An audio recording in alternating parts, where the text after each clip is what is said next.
ಅನೇಕರು ಮನೆ ಕಟ್ಟಬೇಕಾದ್ರೆ ವಾಸ್ತು ವಿಚಾರದಲ್ಲಿ ತಪ್ಪುಗಳನ್ನ ಮಾಡ್ತಾರೆ.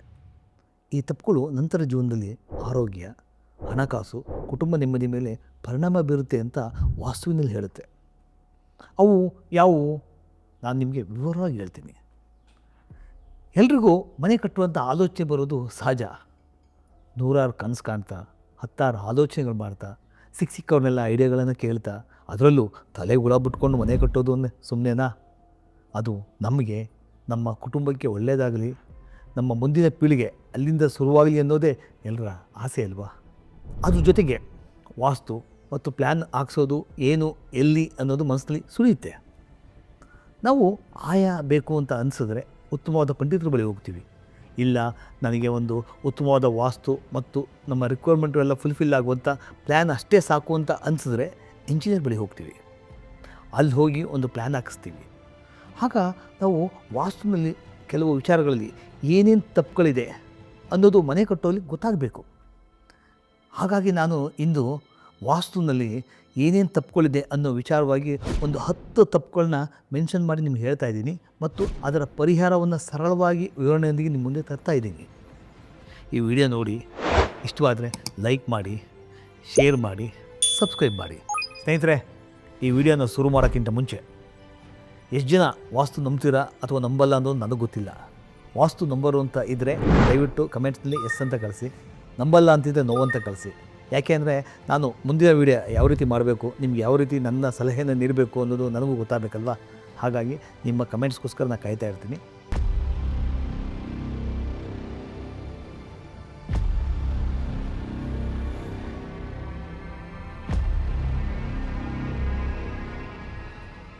ನಮಸ್ಕಾರ ಸ್ನೇಹಿತರೆ, ನಾನು ವನಾಚೇತನ್, ಸಿವಿಲ್ ಇಂಜಿನಿಯರ್.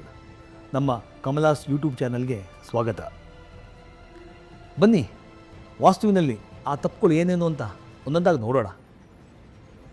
ಮೊದಲನೇದಾಗಿ ನಮ್ಮದು ಮೇಯ್ನ್ ಡೋರ್ ಅಂತ ಏನು ಹೇಳ್ತೀವಿ, ಮುಖ್ಯ ಬಾಗಿಲು, ಅದು ಇರಬೇಕಾದ್ರೆ ಮನೆ ಮೇಯ್ನ್ ಡೋರು ಸೌತ್ ವೆಸ್ಟ್ನಲ್ಲಿ ಇರಬೇಕಾಗಿ ಬಂದಾಗ ನೈಋತ್ಯ ದಿಕ್ಕಿನಲ್ಲಿ ಇಟ್ಟರೆ ನಿಮಗೆ ಸಮಸ್ಯೆಗಳು ತುಂಬ ಜಾಸ್ತಿ ಬರ್ಬೋದು. ಪಶ್ಚಿಮಕ್ಕೆ ಬಾಗಿಲು ಕೊಡಬೇಕಾದ ಸಂದರ್ಭ ಬಂದರೆ ಸಾಧ್ಯವಾದಷ್ಟು ವಾಯುವ್ಯ ಮೂಲೆಯಲ್ಲಿ ಪಶ್ಚಿಮಕ್ಕೆ ಬಾಗಿಲನ್ನು ಕೊಡಿ.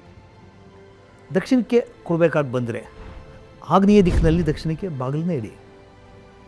ಈಸ್ಟು ಅಥವಾ ನಾರ್ತ್ ಫೇಸಿಂಗ್ ಎಂಟ್ರೆನ್ಸ್ ಡೋರ್ ಬಂದರೆ ಅದು ತುಂಬ ಉತ್ತಮ. ಉತ್ತರಕ್ಕೆ ಬಾಗಿಲಿರಬೇಕು ಅಂತ ಬಂದಾಗ ಸಾಧ್ಯವಾದಷ್ಟು ವಾಯುವ್ಯ ಮೂಲೆಯಲ್ಲಿ ಉತ್ತರಕ್ಕೆ ಬಾಗಿಲು ಬೇಡ. ಅದ್ರ ಬದಲು ಈಶಾನ್ಯ ದಿಕ್ಕಿನಲ್ಲಿ ಉತ್ತರದ ಬಾಗಿಲು ತುಂಬ ಅತ್ಯುತ್ತಮ. ನೀವು ಪೂರ್ವಕ್ಕೆ ಬಾಗಿಲಿಡಬೇಕು ಅಂತ ಬಂದರೆ ಆಗ್ನೇಯ ದಿಕ್ಕಿನಲ್ಲಿ ಪೂರ್ವದ ಬಾಗಿಲು ಖಂಡಿತ ಬೇಡ. ಅದ್ರ ಬದಲು ಈಶಾನ್ಯ ದಿಕ್ಕಿನಲ್ಲಿ ಪೂರ್ವದ ಬಾಗಿಲು ತುಂಬ ಒಳ್ಳೆಯದು. ಕೆಲವೊಮ್ಮೆ ಡೋರ್ ತಪ್ಪಾಗಿದ್ದರೂ ಕೂಡ ಅದಕ್ಕೆ ರೆಮಿಡೀಸ್ ಅಂತಿದೆ, ಅದಕ್ಕೆ ತಜ್ಞರ ಸಲಹೆಯನ್ನು ನೀವು ಪಡೆಯಿರಿ. ನೆಕ್ಸ್ಟು ಕಿಚನ್ ವಿಚಾರ ಅಂತ ಬಂದಾಗ ಅದು ಪ್ಲೇಸ್ಮೆಂಟ್ಗಳು ಎಲ್ಲೆಲ್ಲಿದೆ. ನಾವು ಈಶಾನ್ಯ ಅಥವಾ ನೈಋತ್ಯ ದಿಕ್ಕಿನಲ್ಲಿ ಕಿಚನನ್ನು ಅಳವಡಿಸೋದು ತಪ್ಪು. ಅದ್ರ ಬದಲು ಕಿಚನನ್ನು ನಮ್ಮ ಮೊದಲನೇ ವಾಸ್ತು ಸೌತ್ ಈಸ್ಟ್ ಕಾರ್ನರ್ ಅಂದರೆ ಆಗ್ನೇಯ ದಿಕ್ಕಿನಲ್ಲೇ ಇರಬೇಕು. ಎರಡನೇ ವಾಸ್ತು ನಾರ್ತ್ ವೆಸ್ಟ್ ಕಾರ್ನಲ್ಲೇ ಇಟ್ಟರೆ ತುಂಬ ಒಳ್ಳೆಯದು. ಅದು ಎರಡನೇ ವಾಸ್ತು ಅಂದರೆ ಅದಕ್ಕೆ ಆಲ್ಟರ್ನೇಟಿವ್ ಆಗಿರುತ್ತೆ. ನಂತರ ನಾವು ಮಾಸ್ಟರ್ ಬೆಡ್ರೂಮ್ ಅಂತ ಡೈರೆಕ್ಷನ್ಸ್, ಅದು ನಾರ್ತ್ ಈಸ್ಟ್ ಕಡೆ ಮಾಸ್ಟರ್ ಬೆಡ್ರೂಮ್ ಏನಾದರೂ ತೊಗೊಬಂದರೆ ಖಂಡಿತವಾಗಲೂ ಅದು ಒಳ್ಳೆಯದಾಗಲ್ಲ. ಹಾಗಾಗಿ ನಾವೇನು ಮಾಡಬೇಕು, ಸಾಧ್ಯವಾದಷ್ಟು ಸೌತ್ ವೆಸ್ಟ್ ಕಾರ್ನರ್ ಅಂದರೆ ನೈಋತ್ಯ ದಿಕ್ಕಿನಲ್ಲೇ ಇಟ್ಟರೆ ತುಂಬ ಒಳ್ಳೆಯದು. ನಂತರ ಅಲ್ಲಿ ಬೆಡ್ ಪೊಸಿಷನ್ಸ್, ಫಸ್ಟ್ ಆಪ್ಷನ್ ಸೌತ್ಗೆ ತಲೆ ಹಾಕೋದು. ನಾರ್ತ್ಗೆ ಯಾರೂ ತಲೆ ಹಾಕಲ್ಲ, ಅದು ಬೇಡ. ಹಾಗಾಗಿ ನಾರ್ತ್ ಆದಮೇಲೆ ಪೂರ್ವಕ್ಕೆ ಹಾಕ್ಬೋದು ಅಥವಾ ಪಶ್ಚಿಮಕ್ಕೂ ಹಾಕಿದ್ರೆ ತೊಂದರೆ ಅಂತೂ ಖಂಡಿತ ಇಲ್ಲ. ಇನ್ನು ಮುಂದಿನ ವಾಸ್ತು ಮಿಸ್ಟೇಕು ಏನಂದರೆ ಟಾಯ್ಲೆಟು ಮತ್ತು ಸೆಪ್ಟಿಂಗ್ ಟ್ಯಾಂಕ್ನ ಎಲ್ಲೆಲ್ಲಿ ಪ್ಲೇಸ್ ಮಾಡಬೇಕು. ನಾವು ಟಾಯ್ಲೆಟ್ನ ನಾರ್ತ್ ಈಸ್ಟ್ ಆಗಲಿ ಸೌತ್ ವೆಸ್ಟ್ ಕಾರ್ನರಲ್ಲಿ ಇಡೋದು ಖಂಡಿತ ತಪ್ಪು. ನಾರ್ತ್ ವೆಸ್ಟ್ ಅಥವಾ ಸೌತ್ ಈಸ್ಟ್ನಲ್ಲಿ ಹಾಕಿದ್ರೆ ವಾಸ್ತುದೋಷ ತಪ್ಪಿಸ್ಬೋದು. ನಾವು ಟಾಯ್ಲೆಟ್ನಲ್ಲಿ ಕುಳಿತುಕೋಬೇಕಾದ್ರೆ ಪೂರ್ವ ಅಥವಾ ಪಶ್ಚಿಮ ಮುಖವಾಗಿ ಕೂತ್ಕೋಬಾರ್ದು. ಅದೇ ನಾವು ಉತ್ತರ ಮತ್ತು ದಕ್ಷಿಣ ಮುಖವಾಗಿ ಕೂತ್ಕೊಂಡ್ರೆ ತುಂಬ ಉತ್ತಮ. ಇನ್ನು ಸೆಪ್ಟಿಕ್ ಟ್ಯಾಂಕ್ ಕೂಡ ನೈಋತ್ಯ ಅಥವಾ ಈಶಾನ್ಯ ದಿಕ್ಕಿನಲ್ಲಿ ಇರೋದು ತುಂಬ ತಪ್ಪು.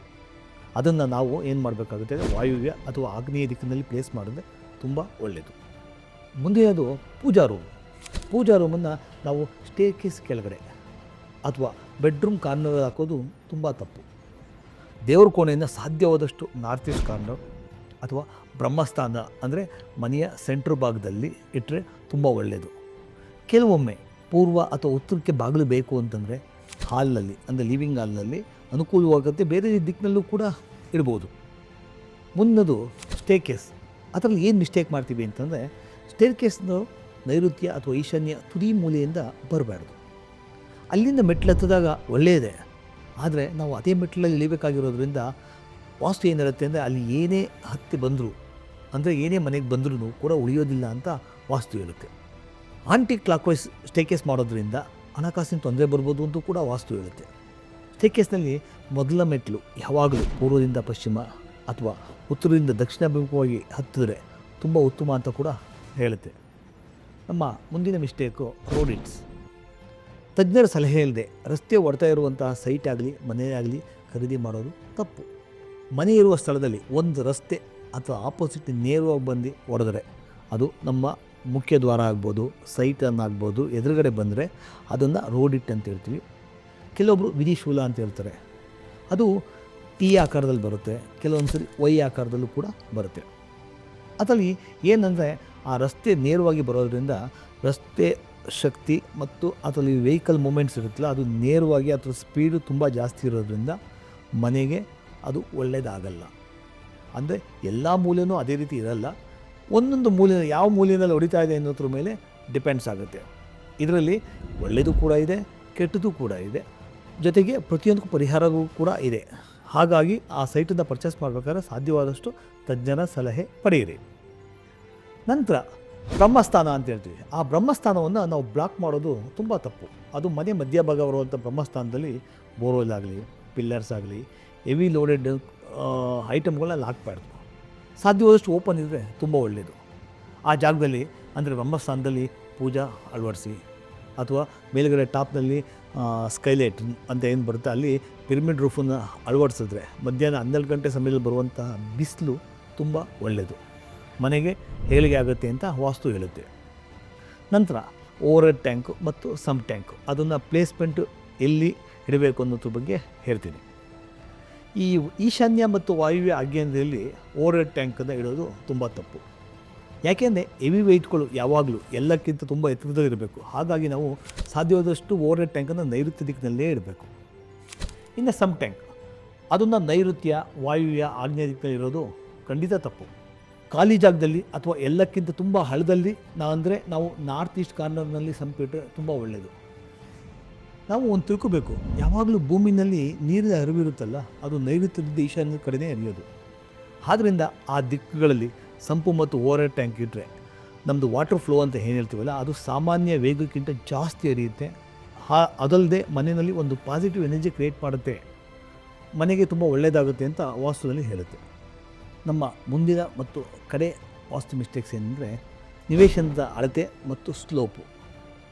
ಆ ಥರ ಏನು ತಪ್ಪುಗಳು ಅಂತಂದರೆ ನಾವು ಸೈಟನ್ನು ಖರೀದಿ ಮಾಡಬೇಕಾದ್ರೆ ಅದು ಹಾರ್ಡ್ ಸೈಡ್ ಸೈಟ್ಗಳು ಅಥವಾ ಕಾರ್ನರ್ ಕಟ್ಟಾಗಿರುವಂಥ ಸೈಟ್ಗಳನ್ನ ಸಾಧ್ಯವಾದಷ್ಟು ಅವಾಯ್ಡ್ ಮಾಡಬೇಕು. ಯಾಕಂದರೆ ಆ ನಿವೇಶನಗಳಲ್ಲಿ ವಾಸ್ತು ಸರಿಯಾಗಿ ಕೂರೋದಿಲ್ಲ. ಜೊತೆಗೆ ಸಾಧ್ಯವಾದಷ್ಟು ಸ್ಕ್ವೇರ್ ಆರ್ ರೆಕ್ಟ್ಯಾಂಗಲ್ ಸೈಟ್ ಖರೀದಿ ಮಾಡಿದ್ರೆ ಮನೆ ಕಟ್ಟೋಕೆ ಉತ್ತಮವಾಗಿರುತ್ತೆ, ಮನೆ ಪ್ಲ್ಯಾನ್ ಕೂಡ ತುಂಬ ಚೆನ್ನಾಗಿ ಬರುತ್ತೆ. ಇನ್ನು ಸ್ಲೋಪ್ ವಿಚಾರ ಅಂತ ಬಂದಾಗ ಸೈಟ್ ಆಗ್ಬೋದು, ಲ್ಯಾಂಡ್ ಆಗ್ಬೋದು, ಬಿಲ್ಡಿಂಗ್ ಹೈಟ್ ಆಗ್ಬೋದು, ಜೊತೆಗೆ ಸ್ಲೋಪ್ ಯಾವಾಗಲೂ ವಿರುದ್ಧ ದಿಕ್ಕಿನಲ್ಲಿ ಬರಬಾರ್ದು. ಅದರಿಂದ ಆ ಜಾಗದಲ್ಲಿ ಏಳಿಗೆ ತುಂಬ ಕಡಿಮೆ ಅಂತ ವಾಸ್ತು ಹೇಳುತ್ತೆ. Water flow, land height, roof slopes, floor heights ಯಾವಾಗಲೂ south to north, west to east ಕಡೆ ಸ್ಲೋಪ್ ಒಳ್ಳೆಯದು. ಟೋಟಲ್ ಬಿಲ್ಡಿಂಗ್ ಸ್ಲೋಪ್ ಕೂಡ ಯಾವಾಗಲೂ ನೈಋತ್ಯ ದಿಕ್ಕು ಹೈಟ್ ಇರಬೇಕು, ಈಶಾನ್ಯ ದಿಕ್ಕು ಡೌನ್ ಆಗಿದ್ದರೆ ತುಂಬ ಉತ್ತಮ.